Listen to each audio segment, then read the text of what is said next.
What is up everyone, and welcome to some more F1 22 My Team Career Mode. Last time out, we were at the Spanish Grand Prix, and it went okay. Unfortunately, the rain kind of screwed us over a little bit. I was hoping that by using a wet setup in that race, we would be able to get a good result. But unfortunately, it only ever really became intermediate conditions, and so we struggled for a bit. And in the struggle, we lost a few positions, and ended up finishing 4th. So my dreams of ever winning the Spanish Grand Prix in F1 22 have gone away, unfortunately. It didn't happen for me on any occasion, unless you watched my my video with Nick95 over on his channel, in which I did actually win the Spanish Grand Prix. But that was driving a Red Bull, so I'm not going to count it. But yes, in My Team Career Mode, we didn't win it. Next up is Monaco, which is a race we actually have won before. Last season, we took advantage of some poor weather conditions, and yeah, we actually took pole position in qualifying.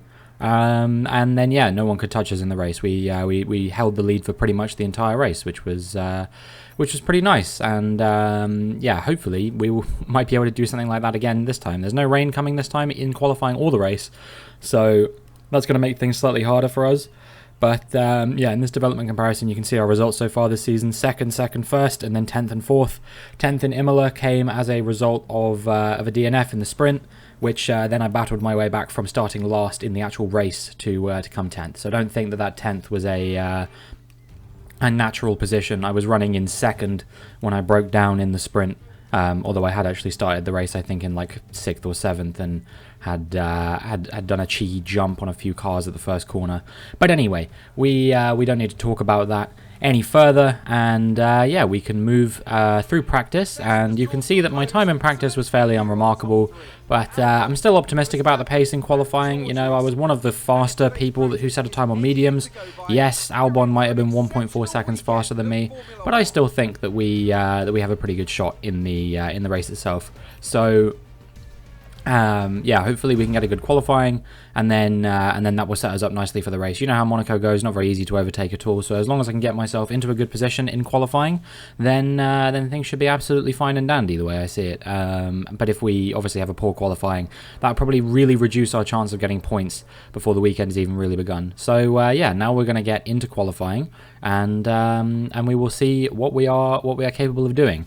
Obviously, I got pole here last year. It'd be lovely to do that again, but I think probably top 5 is a lot more realistic. I have seemingly been outclassed by Alex Albon so far this season.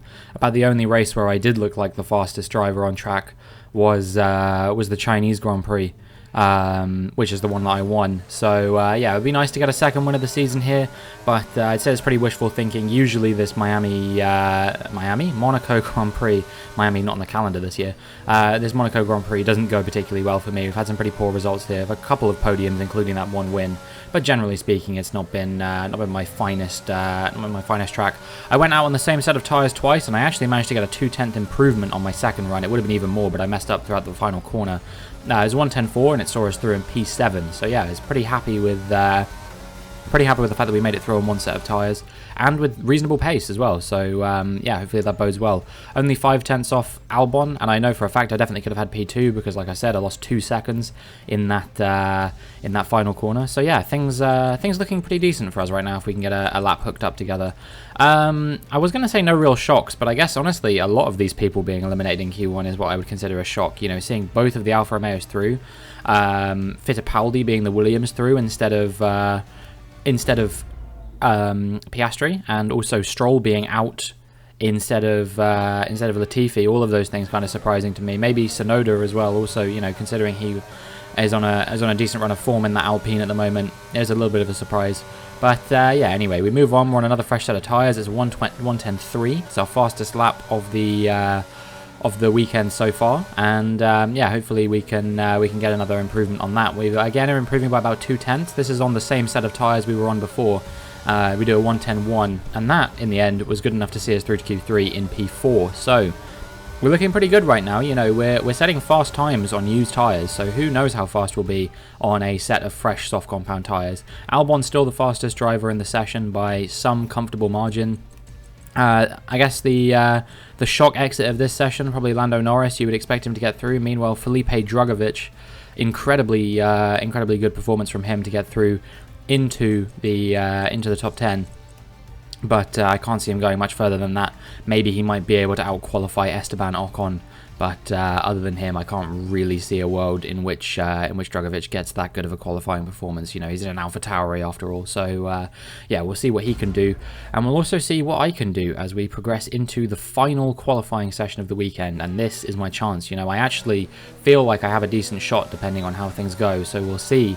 We'll see what kind of performance I'm able to put in. And our first run on a fresh set of softs is a 109.9. And we're actually only 0.04 of a second off George Russell, who's on top at the moment. So if we can find a 400th improvement on this lap, then we can. And we don't just find 400s, we actually find about 4/10. So yeah, we're looking very good right here. We round the final corner. We're almost 5/10 up, actually. And yeah, it's a 109.4.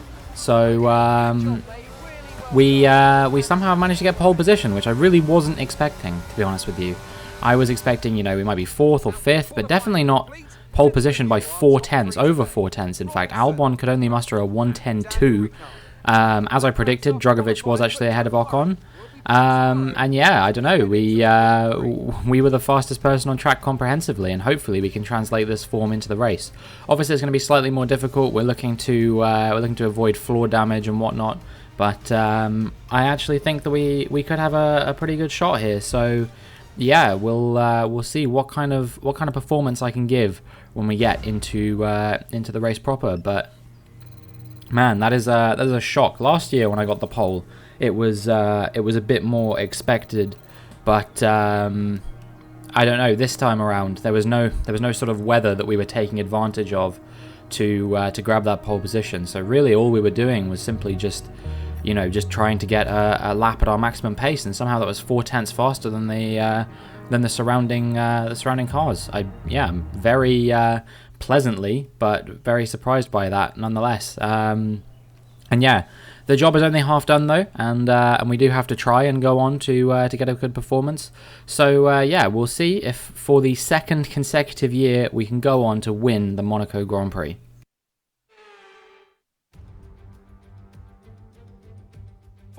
Returns to Monte Carlo once again today, home to the world-famous Monte Carlo Casino that first opened in 1863. And of course a certain road race first held in 1929.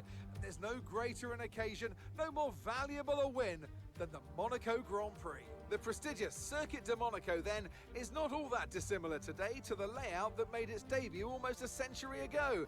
It's 2 miles and 19 corners through the streets of Monte Carlo.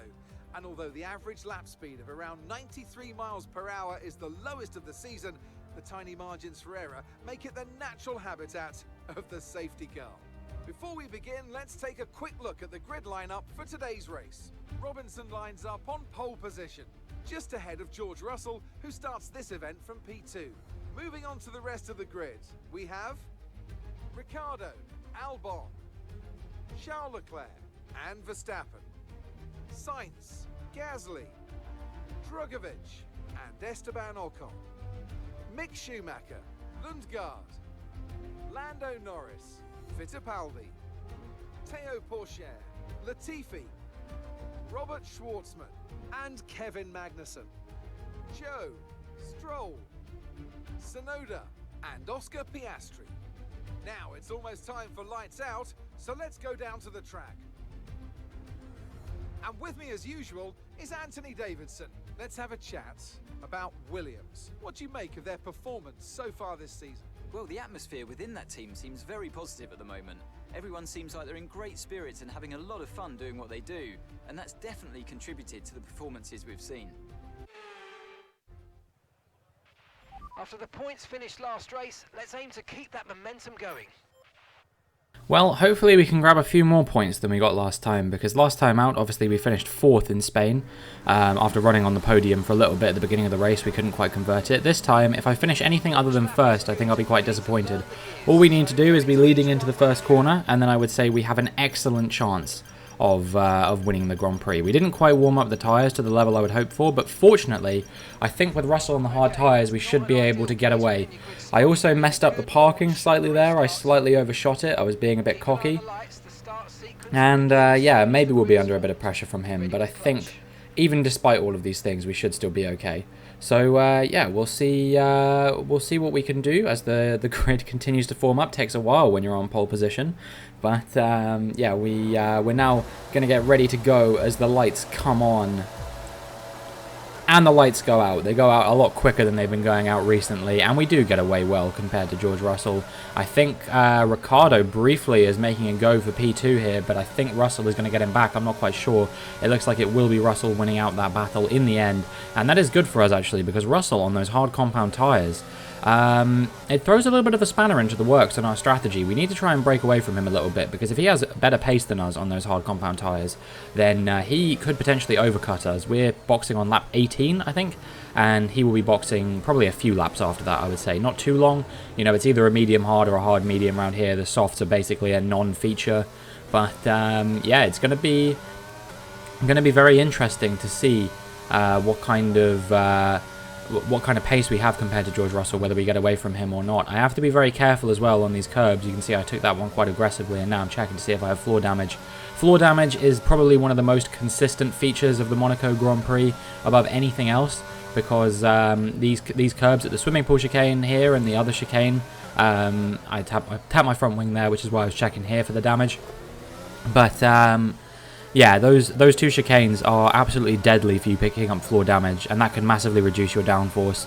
And at a high downforce circuit like this, it's very, very important that you've got that kind of downforce going for you. So yeah, we're going to see now. You can actually see on my when I checked there briefly that I have a tiny bit of floor damage from those chicanes that I picked up over the course of the previous laps, but it's nothing too major. And yeah, I'm just going to try and avoid those chicanes where I can.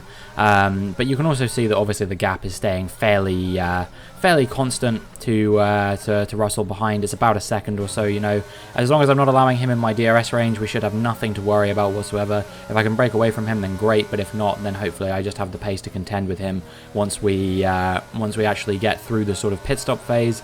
But now as we come onto the start of lap 13, you can see he is a little bit closer actually. This floor damage was impeding me slightly, not only because obviously I had the damage which was reducing my downforce, but also because it was making me take those corners with the chicanes a little bit more safe than perhaps I would like to. They're just absolutely lethal in this year's game. I'm sure that you've probably experienced that as well. And so, yeah, I think it sounds like, from what I've heard, next year's game is probably going to address some of these problems and maybe make it slightly easier to ride the curbs in a more normal way that you would expect of a Formula 1 car. But as I tap my rear right on the inside of the corner there, I am coming into the pits, and we'll be fitting the hard compound tyres to the end. I would love to show you some of the action from this race, but unfortunately there hasn't really been any so far. So, yeah. First stint, very lonely. We just made our way through, doing everything we could to keep Russell behind, and we've managed to make it work. Albon obviously staying out because we were coming in, and so he's someone else that we're going to have to worry about. But pretty much everyone else that we were racing with has also come into the pits. So yeah, I think it's just going to be a straight fight between myself, Albon, and Russell for the win now, and we'll see which of us comes out on top as we start the 20th lap of the race. And you can see that I was able to get ahead of Albon quite comfortably in the end. Ricciardo, meanwhile, is stuck behind George Russell's teammate, JAGUAR. I think they were the only guys in the race who started on the hard compound tyres. Not 100% sure about that claim, but yeah, both of the Mercedes on the hard compound tyres. Russell now coming in, and we're going to see actually where he comes out in relation to the rest of us. So yeah, I come out ahead of him. I think Albon is just about going to end up ahead of him. It's actually very tight between the two of them. But yeah, Albon has undercut George Russell to make it a 1-2 for Jaguar Racing, and Ricciardo, who might have been able to pull off an undercut as well on Russell, will not get that opportunity because he was held up by JAGUAR. Russell's teammate, doing him a big favour there. But now we're on lap 25, and you can see that the gap to Albon is actually quite close. He's got a bit more pace in his car than George Russell has, perhaps, and also he's on the same compound of tyre to me, whereas on the first stint, obviously, Russell was on a step harder compound, so that probably affected things a little bit, you would have to say. And yeah, we're just going to have to try and push as hard as we can. One thing seems pretty certain here, which is that there are parts of the track where I'm faster than Alex Albon, particularly in sort of the first and the first part of the second sector, but then in the final few sectors it seems like Albon really closes me down. So yeah, I just have to try and extend as much of an advantage as I can through the first few sectors to keep Albon behind, and then hope that he doesn't close me up too much in the final sector, which I'm taking very sort of conservatively, I guess is probably the way I would describe it, because I want to make sure I don't get any more floor damage than I already have in this race to avoid, you know, losing any more pace that I might pick up. So yeah, that was pretty much the story of this race. We're moving now onto lap 38, the penultimate lap of the Grand Prix, and yeah, Albon actually quite close behind me on this occasion. I don't always get the best run through this first corner, you know, my lack of downforce really shines through on this occasion. He's actually quite close, and he's thinking of going up the inside there. He was very close to going for a move, but I kind of shut it down right as it was about to happen. He had to back out of it, and yeah, that was probably, I'd say, the most pressure we came under pretty much the whole race. But now we're on to the final lap, and you can see that the gap is actually ahead of me. I'm not really sure how that works, but it's finally figured itself out. And yeah, once again, he's really close behind, but he can't quite find a way through on this occasion. Is he going up the inside? No, not this time. He decides against it, and that might have been his last opportunity to get past me, unless he can out-drag me to the line out of the final corner at the end of the track. I don't really see how there are any other places for him to overtake me. But yeah, this is one of the easier wins I've had for sure, along with my Monaco Grand Prix last year. I haven't really had to worry about pressure from anyone else behind.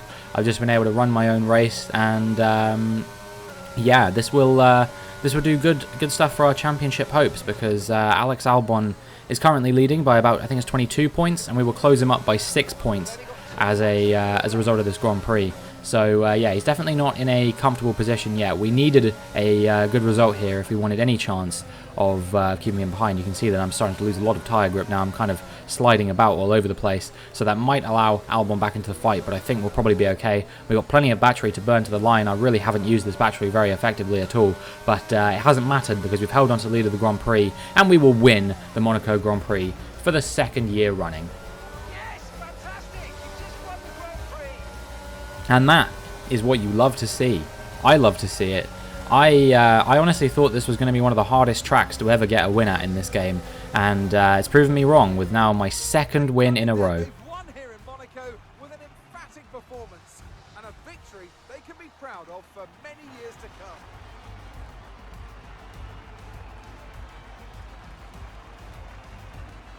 Tell me, Ant, how do they manage to achieve this win? Well, I honestly feel it was down to the driver and car today.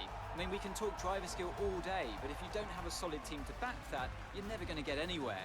When you hit that sweet spot of having both an excellent driver and an incredible car, that's when you see results like those we witnessed today.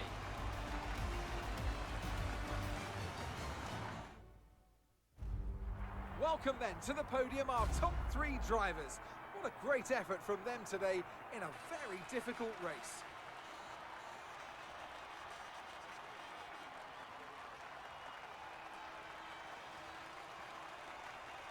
A decent result from us then, another win. We close up Albon in the championship ever so slightly, but yeah, the work is far from done, and there is another street track coming up which I find even harder to get good results at in Azerbaijan. That is going to be a really tricky one to get a solid result at, so yeah, we've got a long road ahead of us even if we did get the win today. Let's see how the driver's standings have changed. Well, that lead at the top has somewhat shrunk today.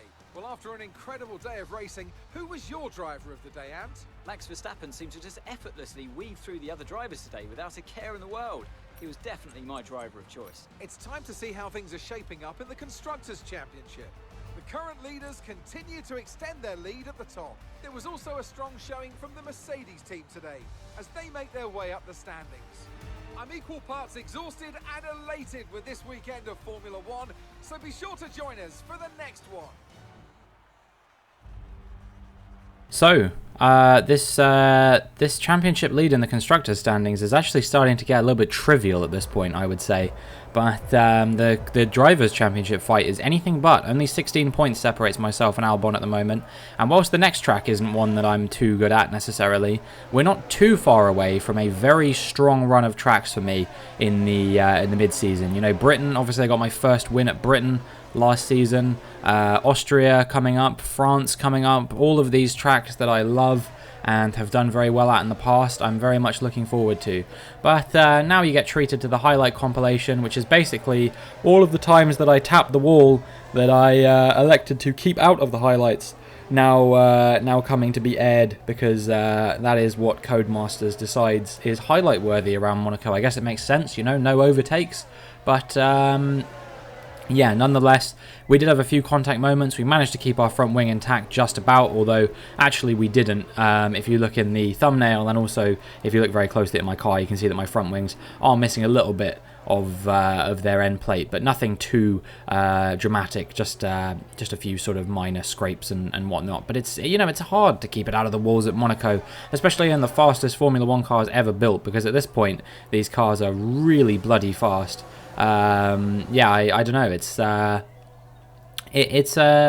challenge, and yeah, I've warmed up to this circuit quite a lot. I think winning here twice has definitely helped with that, but yeah, I think we probably got a little bit lucky on this occasion that no one really hooked up together a competitive qualifying lap in quite the same way that I did.